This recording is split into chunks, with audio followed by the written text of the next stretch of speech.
ஐந்தெழுத்தை நினைக்க வேண்டும் என்று சொல்லுகிறது.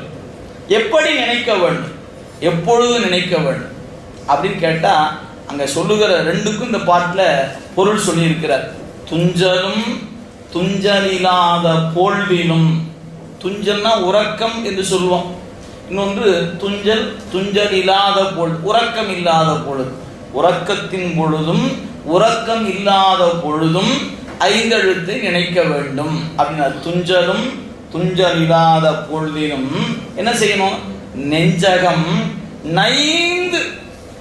இந்த நைந்து நினைக்கிறது தான் நம்ம சிக்கிட்டு நிற்கிறோம். நமக்கு என்ன நினைக்க வருது, ஆனா நம்ம நெஞ்சு என்ன ஆக மாட்டேங்குது, நைந்து நினைக்க மாட்டேங்குது. அதுக்கு என்ன காரணம் அப்படின்னு கேட்டா நாம நினைக்க தொடங்கி இருக்கிறோம். நாம் இன்னும் நினைப்பு வலிமை பெறல. வலிமை பெறும் பொழுது நிச்சயமாக நம் நெஞ்சம் நையும்.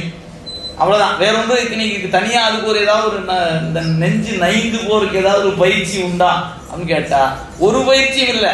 அஞ்செழுத்து மந்திரத்தை 10 தடவை சொன்னா 20 தடவை சேர்த்து சொல்லுங்க, இன்னொரு 50 தடவை சொன்னீங்கன்னா 100 தடவை சொல்லுங்க, 100 தடவை சொன்னா இன்னொரு 100 தடவை சொல்லுங்க.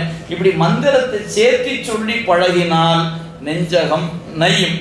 அதனால அங்க மந்திரத்தை சொல்ல சொல்லத்தான் அது நையும். நீங்க மந்திரம் சொல்லாம வேறு வகையில நம் நெஞ்சத்தை நையுமாறு செய்ய இயலாது. எனவே நையுமாறு சொல்லணும், சொன்னா நெஞ்சம் நையும். இதுதான் அடிப்படைங்க. எனவே துஞ்சலும் சொல்ல வேண்டும், துஞ்சல் இல்லாத பொழுதும் சொல்ல வேண்டும், நெஞ்சகம் நைந்து சொல்ல வேண்டும். சரி, எப்பையெல்லாம் சொல்லலாம், நாள்தோறும் சொல்ல வேண்டும். இந்த மந்திரம் சொல்வதற்கு இந்த நாள் கூடாது, இந்த நாள் செய்யலாம் அப்படின்னு ஏதாவது விதிவிலக்குரிய நாள் உண்டான்னு கேட்டா நம்முடைய நூல் சொல்லுகிறது நாள்தோறும் மந்திரம் சொல்ல வேண்டும். ஏன்னா நம்மளுடைய மக்கள் வழக்கில் பார்த்தீங்கன்னா சில சடங்குகளில் நம்ம ஊறி கிடக்கிறோம். எனக்கு இங்கிருந்த சூழல் தெரியாது, தமிழகத்தில் இருக்கக்கூடிய சூழல் சொல்லணும்னு வச்சுக்கலாம், நான் அதை வைத்து கொண்டு சொல்லுகிறேன்.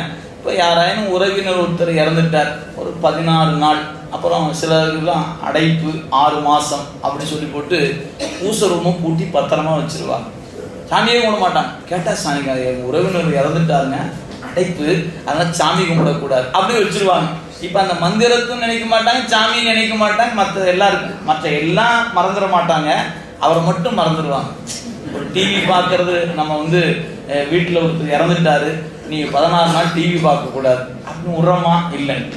என்னதான் நடந்தாலும் அந்த சீரியல் நேரத்தை உட்காந்து சீரியலை பார்த்துட்டா தான் மனசு திருப்தி அடையுமே ஒழிய இல்லைன்னா நம்ம யாரும் ஒரு. அப்ப நம்முடைய வாழ்க்கையில நமக்கு தேவை என்று நாம் கருதுகிற ஒன்றை எந்த வகையில் நம்ம என்ன பண்ணிக்கிறது இல்லைங்க, விட்டு கொடுப்பதே இல்லை, காம்ப்ரமைஸ் பண்ணிக்கிறதே இல்லை. நாம வேணுமா வேண்டாமான்னு ஒரு யோசிக்கிற இடத்துல வேணா என்ன பண்ணிடுறோம், அது இப்படிலாம் சொல்லியிருக்கிறாங்க, எதுக்குங்க வம்பு, நமக்கு வேண்டாம் அப்படி விட்டுறோம். அப்ப மந்திரத்தை எப்பொழுது சொல்ல வேண்டும் என்றால் நாளும் சொல்ல வேண்டும், துஞ்சலும் துஞ்சல் இல்லாத பொழுதும் சொல்ல வேண்டும், நாள்தோறும் சொல்ல வேண்டும், நெஞ்சகம் நைந்து சொல்ல வேண்டும். இந்த